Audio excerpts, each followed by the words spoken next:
Muy buenos días, ¿cómo están? Soy Florencia Pula, editora general en El Cronista, y estamos acá con César Litvin, CEO de Lisicki Litvin, en este primer panel de CEO Talks. Para romper, ¿cómo estás, César? Primero que nada. Hola Florencia, buen día a todos. Una de las preguntas que quería hacerte un poco para romper el hielo, teniendo en cuenta que en la City obviamente el estudio es mega conocido, pero capaz por fuera hace falta un poco de ir para atrás y ver un poco la trayectoria. Contame un poco qué hacen en el estudio hace más de 30 años. Bueno, el estudio nació hace más de 30 años como un típico estudio contable con dos unidades de negocios, impuestos y contabilidad. Y éramos en ese momento 8 personas en 70 metros cuadrados. Y si me pongo en la foto de hoy, hoy somos más de 500 personas con más de 4.000 metros cuadrados y presencia en distintos lugares del país, como Rosario, Córdoba, Mendoza, Corrientes, Salta, también San Luis y Vaca Muerta. ¿Cómo llegamos en todo ese proceso? Con mucha confianza, innovando, apostando, invirtiendo, porque cada vez que tenemos una apertura en una sucursal o un nuevo servicio, hay que invertir para después ver qué frutos tiene. Y desde ese punto de vista nos fuimos reformulando permanentemente. De un estudio tradicional contable, hoy ya no es un estudio contable. Hoy es un estudio de servicios empresarios, servicios de impuestos, de auditoría, de legales. Tenemos más de 60 abogados, tenemos actuarios, ingenieros en sistemas, innovación y desarrollo. Es decir que hemos reconfigurado de lo que hemos nacido como estudio contable a una empresa de servicios empresarios profesionales. Bien, hace 30 años que estás al frente de la compañía. Contame un poco cómo fueron tus años anteriores al nacimiento del estudio. Bueno, yo entré de junior en este estudio. ¿Sí? ¿Sí? Soy correntino, me vine de Corrientes. Un correntino de pura cepa. De pura cepa, sí. Me vine de Corrientes a vivir a Buenos Aires y hice la carrera en este estudio y luego de una reformulación y una decisión, el socio fundador Lisicki me dio la conducción del estudio. Y así nacimos con 8 personas y un estudio contable. Y lo fuimos reformulando con una visión estratégica, tratando de ir entendiendo que el mejor remedio para la crisis es el crecimiento. La crisis se enfrenta con más crecimiento. Crisis, oportunidad, Y como hemos dicen. tenido en estos 30 años permanentes crisis, o sea que hemos crecido en crisis y esas crisis nos dieron oportunidades de innovar, oportunidades de tomar más servicios, oportunidades de instalarnos en distintas provincias que no tienen un formato.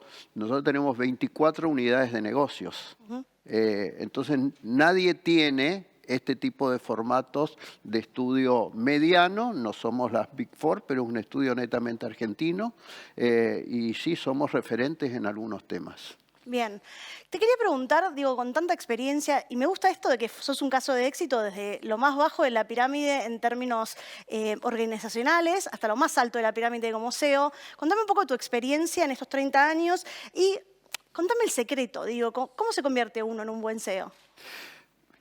La verdad es que está bueno que digas cómo se convierte, porque nadie nace CEO y nadie nace líder. Entonces, eso se va aprendiendo todos los días. ¿Sí? Todos los días seguimos aprendiendo y eso tiene que ver con la experiencia, con la trayectoria y tiene que ver con la capacidad de escuchar, de innovar, de motivar. Yo creo que el líder tiene una misión muy importante. Es el espejo que toda la organización mira. Tenemos que dar el ejemplo, tenemos que saber alinear los objetivos, ¿sí? Tiene que haber identidad de objetivos. Y hay una fórmula que yo aplico y que considero que el talento en sí mismo es el talento es una potencialidad importante que exista en una organización, pero al talento hay que adicionarle un condimento más que se llama esfuerzo. Talento más esfuerzo nos da una habilidad. Ahora, si quiero llegar al logro, a ese talento más esfuerzo le tengo que agregar un ingrediente esencial que es la pasión. Con la pasión se disfruta lo que uno hace y eso es lo que hay que transmitir porque pasión es compromiso. Y yo creo que eso es inspirador también y tanto la gente o los colaboradores de uno, cuando uno emana esa pasión y ese esfuerzo, yo creo que eso hace que los colaboradores te sigan, te imiten. Y también los clientes se dan cuenta cuando uno tiene compromiso, pasión, pone el esfuerzo y el talento. Un equipo tan grande como el que tienen hoy, ¿es difícil encontrar la ecuación perfecta, si se quiere, de ese talento, más esfuerzo, más motivación, más pasión? Sí, por supuesto que es difícil, pero el líder tiene que saber apreciar cuáles son las fortalezas y debilidades de cada colaborador y tratar de encauzar las tareas en función de esos talentos y de esas posibilidades que tiene cada colaborador. Yo creo que acá tiene que haber una visión estratégica muy importante. Te iba a preguntar justamente sobre eso. Digo, ¿cuál es la importancia de la visión estratégica hoy, digo, en el negocio, teniendo en cuenta que capaz cada vez crecen más y más y más? Sí, no tenemos límite al crecimiento. De hecho, de 8 somos más de 500 y posiblemente sigamos creciendo. Tenemos nuevos proyectos para seguir creciendo. Y la visión estratégica es fundamental porque es el norte a seguir, es la hoja de ruta a seguir y tiene que ser clara, bien comunicada y tiene que generar adhesión esa visión estratégica. Pero siempre hay que tener una visión estratégica hacia el futuro, no quedarse en el presente, no quedarse en el pasado y hay que reconfigurarse permanentemente. La Argentina es un país muy cambiante, normas muy cambiantes y desde ese punto de vista la visión estratégica juega un rol imprescindible. Hablabas al principio un poco sobre esto de vivimos en crisis y que la crisis es una oportunidad, ¿no? Muchas veces en esas crisis hay que innovar. Y la pregunta que te quiero hacer es si hay que hacerlo sin miedo, digo, si hay que hacerlo sin miedo al riesgo en algún punto. El crecimiento tiene riesgos. Los miedos paralizan. No digo no tener miedo, pero yo creo que el crecimiento genera o requiere un poco de audacia también. Audacia para los riesgos. El que queda paralizado por los riesgos no crece y no es nuestro rol. El líder con miedo, ese miedo se transmite hacia abajo y eso genera un efecto negativo en los colaboradores. Entonces, me parece que si bien el miedo es humano, pero en el mundo de los negocios el miedo paraliza. No es aconsejable ser miedoso siendo líder, ¿no? Bien. En tu experiencia, que es mucho en el B2B, ¿no? ¿Tenés ejemplos de empresas que sean disruptivas y que no le tengan este miedo al riesgo? Sí, hay muchos.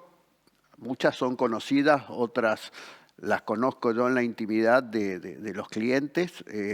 He transitado con algunos clientes que eran chiquitos y hoy son muy grandes, Grupo Frónesis, Cetrogar, Coto, se han reconfigurado, ¿sí? Y han llegado a un éxito importante y después muy conocido Mercado Libre, muy conocido Globant, son ejemplos para mirar, para observar y para tener en cuenta, ¿no? Qué visión que han tenido. Y la verdad que me generan una admiración y un respeto impresionante.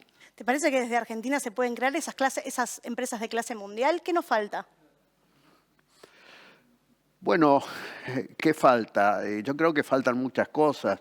En la Argentina hay, después vamos a hablar si querés, hay una elevada carga impositiva, hay una elevada informalidad, la prestación de los servicios no es acorde a la carga tributaria, falta infraestructura, falta mejor prestación de servicios de educación. Yo creo que falta educación y bueno, hay determinadas asignaturas pendientes, pero es posible. De hecho, mucha gente ha logrado reconvertirse permanentemente y llegar, he nombrado algunos casos, ¿no? Pero hay muchos más casos de éxitos, también de fracasos, pero básicamente tenemos que mirar que hay gente que pudo lograr ese éxito importante, ¿no? Admirable. La verdad que me quedan muchas más preguntas, pero quiero ir a lo que pasa hoy. Contame un poco qué se está votando hoy en términos tributarios en el Congreso con la ley bases. Hoy es un día muy importante porque si el voto es positivo, yo creo que se le empieza a dar 6 meses tarde al gobierno herramientas para poder gestionar al Estado, ¿sí? Desde este punto de vista, desde lo impositivo, el régimen de incentivo para nuevas inversiones es importante, el RIGI. Es importante porque la asignatura pendiente en la Argentina es la creación de empleo y que vengan inversiones. Entonces, de la crisis social y económica se sale con empleo y para que haya empleo tiene que haber inversiones. Lo que se vota hoy es bienes personales para ver si se sigue el rechazo del Senado o se vuelve a reformular bienes personales. Creo que es muy importante bienes personales porque mucha gente se fue del país, gente de gran capacidad económica, algunos empresarios brillantes se han ido por el efecto confiscatorio que tiene hoy bienes personales. Además se popularizó el impuesto y cualquier persona de clase media está pagando este impuesto y no debería pagarlo. Todo esto está corregido en este proyecto. Ganancias es un tema mucho más polémico. El salario es ganancia o no es ganancia. Bueno, hay distintas bibliotecas al respecto. Muy importante para los gobernadores también. Muy importante para los gobernadores, pero también es muy importante porque lo que hoy está vigente genera muchas distorsiones con los autónomos, con los que están fuera de esa categoría de altos ingresos y además no distingue entre solteros, casados. Lo que hoy no sirve, quizás un primer paso es votar ganancias, que tiene una progresividad mucho más leve. Hoy el que paga este impuesto a los altos ingresos empieza a pagar el 27%. El que empieza a pagar ganancias con el proyecto diputado empieza a pagar el 5%. O sea que van a pagar más cantidad de gente, pero menos dinero, ¿sí? Entonces, bueno, es un tema polémico. Ganancias, es importante el blanqueo, justamente para ese dinero que la gente escondió como protección patrimonial ante las crisis, ante la falta de moneda, que ese dinero se vuelque a la actividad económica y eso genere una masa muscular importante que hace falta. La moratoria en crisis, mucha gente no pudo pagar los impuestos y la moratoria es un salvavidas. También hay un premio al contribuyente cumplidor para que no se sienta tan bobo cuando hay amnistías, cuando hay moratorias, cuando hay blanqueos. Entonces hay un premio para motivar al que cumplió a que lo siga haciendo. Entonces me parece que este paquete fiscal es muy importante hoy. Si no se aprueba, digo, ¿cuáles son las consecuencias de eso? En principio, preguntarte si el sistema impositivo actual, como está, puede sostener al país en estas variables que vos me marcás, como por ejemplo el empleo, la producción. Hoy tenemos un sistema tributario desde hace varios años anti-inversión, ¿sí? Espantamos inversiones con el sistema tributario porque es una alta presión fiscal, alta informalidad y además contaminada con impuestos muy distorsivos. ¿Cuáles son los impuestos muy distorsivos? El peor de todos, ingresos brutos que cobran las provincias, que además las provincias cobran 70% anticipado el impuesto por retenciones, percepciones, y después genera en empresas saldos a favor, eso se traslada a precios. El segundo impuesto más distorsivo, las retención de exportaciones, afecta nuestra competitividad de los productos. El que exporta de Uruguay, de Brasil, de Chile o de Paraguay no tiene este impuesto y es muy distorsivo. Pocos países en el mundo lo tienen. El tercer impuesto muy distorsivo que nació por un año y ya es mayor de edad es el impuesto a los débitos y créditos bancarios. ¿Sí? Genera buena recaudación, nació en crisis, pero nadie lo sacó. Y no me alcanza un podio para decir los impuestos, porque son más de 3. Yo diría el impuesto país, es un impuesto que nació como política cambiaria para equiparar el dólar oficial con el dólar blue, y como ahora genera una alta recaudación, cada vez que se crea un impuesto que es de emergencia y por única vez y por tiempo limitado, subsiste en el tiempo. Por ejemplo, bienes personales se creó en el 91 por 9 años y está vivito y coleando. Así que me parece que hay que reformular todo el sistema tributario, sería la segunda etapa después de lo que se vote hoy, y esa reformulación, sin lugar a dudas, tiene que venir acompañada de una baja de impuestos. Obviamente, para que bajen los impuestos tiene que haber equilibrio fiscal. Logrado el equilibrio fiscal, que creo que es la meta de este gobierno, logrado el equilibrio fiscal, tiene que recorrerse un camino muy estrecho, sin retorno, por eso tiene que ser estrecho, de baja de impuestos, empezando por los más distorsivos. A nivel nacional, retención de exportación, impuesto país, impuesto a los débitos y créditos, pero después las provincias van a tener que acomodar ese impuesto tan nocivo que es como tirar veneno a la actividad económica, que es ingresos brutos y que se traslada todo a precio. ¿Tuviste muchas consultas por el blanqueo? Todavía no, pero creo que se están alineando los planetas en el sentido de que para que sea exitoso el blanqueo tiene que bajar bienes personales, ¿sí? Y además tiene que haber confianza y además tiene que haber algún tipo de riesgo de no blanquear si lo encuentran. Y desde ese punto de vista está vigente desde el 1 de enero de 2023 el intercambio automático con Estados Unidos de cuentas fiscales.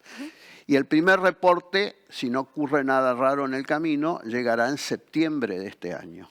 Con lo cual el blanqueo es una oportunidad para aquellos que tienen cuentas no declaradas a su nombre en Estados Unidos, porque si las encuentra el fisco, pueden tener problemas económicos y también penales. Entonces, el blanqueo es la oportunidad y al gobierno le viene bien porque esos dólares, ¿sí?, invertidos en la Argentina van a generar más actividad económica. Las multas son relativamente bajas, digo, El es impuesto es un impuesto especial donde hasta $100.000 no tiene costo, esto es bueno.